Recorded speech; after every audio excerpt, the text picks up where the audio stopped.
হয়তো জানেন আমরা আজকে এখানে পরিদর্শনে আসছি। এই সেই ব্রিজ, কালুরঘাট ব্রিজ। এটা ব্রিটিশ আমলের।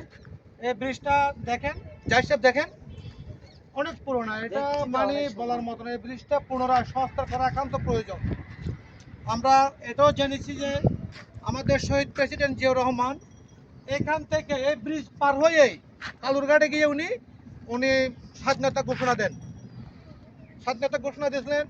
এখন শহীদ প্রেসিডেন্ট জিয়া রহমান উনি ওনার স্মৃতি এই ব্রিজটাকে আমরা পুনরায় মাননীয় এমপি সাহেবদের মাধ্যমে মাননীয় প্রধানমন্ত্রীর কাছে আবেদন জানাচ্ছে এই ব্রিজটা পুনরায় সংস্কার করা হোক।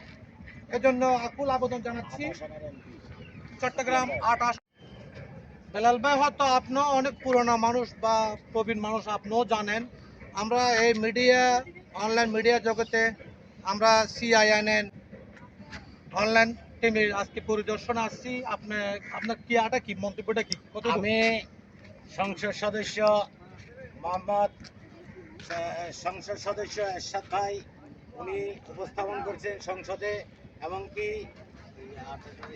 সুফিয়ান ভাই নয় আসনের এমপি, উনি উপস্থাপন করেছেন জনগণের কাছে এই কালুঘাট পুনর্নির্মাণ করার জন্য। যিনি প্রেসিডেন্ট জিয়া রহমান সাহেব এই কালুঘাট ব্রিজের উপর দিয়ে যায় উপস্থাপন করছিলেন। এখানে স্বাধীনতা ঘোষণা দিয়েছিলেন 1971 সালের আগে।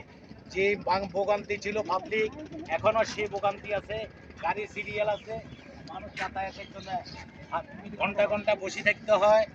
এখানে আমরা চাই বাংলাদেশ জনগণের সুবিধার জন্য বাংলাদেশের যিনি প্রেসিডেন্ট জিয়া রহমান সাহেবের ছেলে তারেক রহমান আছেন, আমরা চাই সুন্দর করে এই একটা ব্রিজটা পুনর্নির্মাণ করা হোক বোয়ালখালী বাসীর যেহেতু সুন্দর সুযোগ সুবিধার জন্য, জনগণের সুযোগ সুবিধার জন্য।